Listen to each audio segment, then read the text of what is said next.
Hello everybody, welcome to my latest video. This is another back catalogue review, and it's looking at Clash, Artifacts of Chaos. It's a bit of an odd one. It's one that I've not heard of. I literally just saw it on the PlayStation Plus free games and wondered what it was, read the description, thought I'd give it a go to see whether it was ARPG or whether it was just a combat game, and I must say I'm going to say RPG light. It has some RPG elements, but I don't think they factor very heavily in the gameplay. I think the gameplay very much is all about the combat.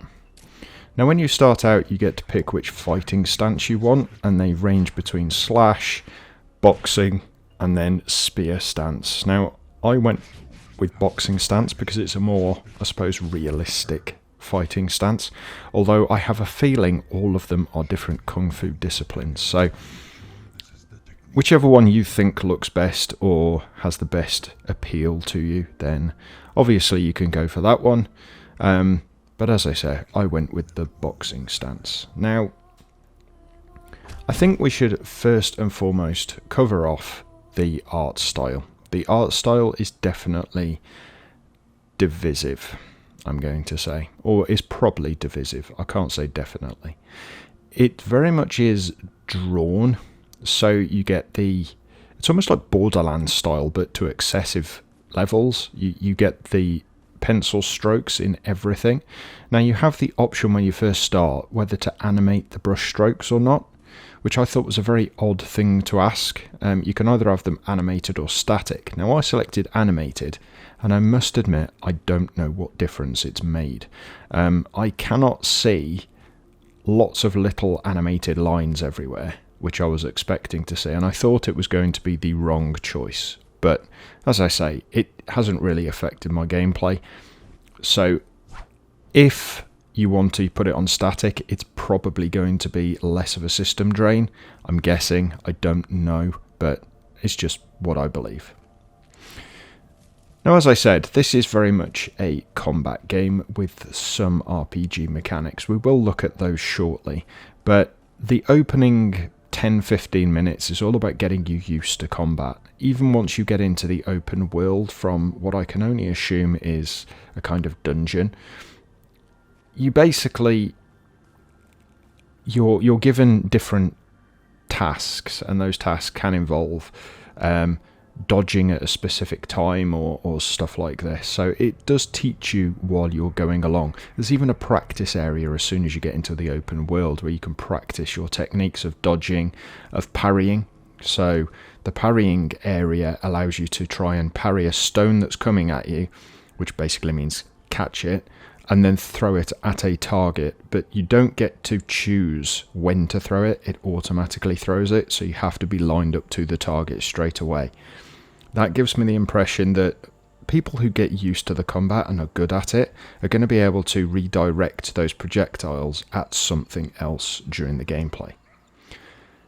Now on screen you might have seen that there is something a little bit funny going on. You started out as what looked like a wooden man, that guy on screen now. He's just woken up something else, and that something else is your character, but you're also the wooden character. And it appears that you in effect have two lives. So whenever you're defeated, you go back to being the wooden man. When you're the wooden man, if you're defeated, that's game over.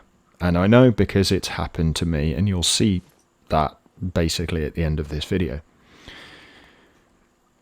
I'm not going to go too much into that right now, because on screen you can see you can brew potions. Now those potions are going to be essential for as you go along, and as you're wandering around the world you do pick up various different things, which seems to indicate to me that there is crafting that's going to be done later on. Also, this is the level up screen, as I say, so this is the very light RPG mechanics I was talking about. Level up, you have skill points, you have attributes that you can do, etc, etc. So I didn't get to a stage where I could do anything with that, but I'm guessing it's going to be your standard RPG fare. I don't think it's that big a part, as I say. Actually, you can see ahead the targets for practice. So I've gone and got my flesh body, and the practice area is right here, and I do believe it would be worth showing you a bit of that. So you have a stone thrown at you, you catch it, and then you throw it straight away. So you have to line up so the target is basically in the center of the screen. Now you can move just after you collect it, but you have to move very quickly. There you go. There's 3 to get, one of them's a long way away, so I'm not going to show you that one because it took me a while to hit it. That being said, different combat in the game. You have random encounters in the world, which include animals, etc. And then you have different duels called rituals, which we will look at shortly. But one of the odd things about this game is once you get to a certain damage level in combat, you move into first person combat. And I'm not really sure why. It says it gives you different moves and things like that, but I don't understand what the benefit of it is. It's a very odd thing to do. You're turning your obvious third person action game into a first person brawler, and every time it happened for me, it kind of felt a bit out of place. Now this is one of those rituals that I was talking about. Now this one is a little bit odd in as far as I didn't have the ability to join the ritual, so it means the enemy automatically gets to hit me first. Very odd situation. And to be perfectly honest, it kind of works, and it kind of makes sense in as far as the story is concerned. But yeah, I think it's a weird situation. I've said that quite a lot, a weird situation, but it's a bit of an odd game. That's possibly why. Combat is very fluid, but it is very timing based. You have to be extremely quick on your button presses. Your buttons are square for your standard attack, circle to dodge, L1 to parry. I could not get the timing right on that at all. But what you can do is you can link in your attacks. Triangle is also what they call a special attack, although it's just in effect a heavy attack. You can link all of those together, so you can press square, immediately press circle, immediately press square, and then press triangle, and you will do an attack, a dodge, attack, and a special attack. That works really well, and it's a really nice situation. Now, like quite a few RPGs out there, you do have the ability to basically camp. And there are these smoking campfires around the world which you can interact with and set up camp at. Now that gives you a practice dummy so you can practice your techniques. It gives you a cooking pot so you can start brewing potions, which, as you can see on screen, I had collected a few things. It doesn't tell you whether or not those combinations are going to make a potion. It doesn't tell you what the potion does. It just literally says, make a potion. You can also sleep. Now, it doesn't tell you what sleeping does either, but I can only assume that it's to basically speed up your healing or to heal your character. Now here I'm going to show you a full ritual. I have got a ritual belt, and you play a game to determine who gets the negative effect applied to them.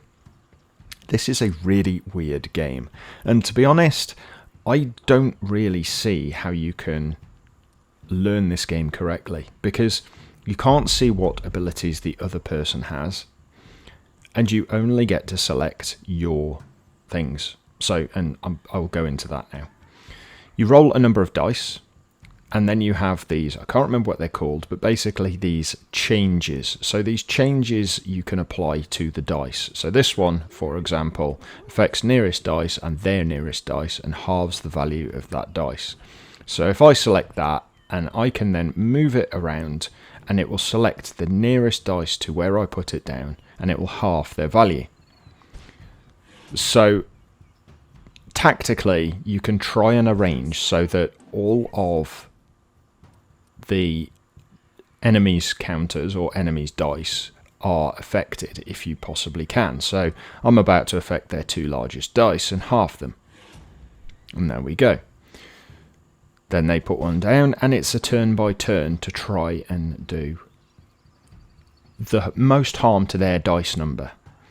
So as you can see, theirs is down to 3, I'm at 14, they place their last one, and all of a sudden they knock 5 off mine and add 7 to theirs. And it's like I don't know what that counter did, I don't know what it is or whatever. So I lose, and that basically means I have a tether in this next combat, and I'm facing off against 2 enemies. I was not prepared for it. And basically, I ended up dying, because my first character got knocked out, my wooden character then joined the battle and got knocked out. Suffice to say, combat is extremely hard, especially when you are restricted in movement by a tether. And there we go. Knockout number 1. Now I have to come up with something to say about whether or not I think this game is worth it, and I'm going to say probably. If you like this type of game, as in combat games, it's definitely one to look out for. If you don't, then it's definitely one to miss. But all in all, the art style is interesting. It's something I actually quite like. I do like the Borderlands look about things. The combat is fluid, if not difficult to learn, and pretty punishing. The minigame is confusing, but something that I think you could possibly get used to. It's just very much based on chance, from what I can see. And overall, it's a pretty decent package, especially for an indie game. So I'm going to leave it there. I'm going to say it is worth your time, especially for free, obviously. So do download it and try it for yourself. So thank you very much for watching. If you have enjoyed the video, please make sure you click the like button, subscribe if you are new to the channel, and please do leave me a comment down below. And as always, you all take care. Bye for now.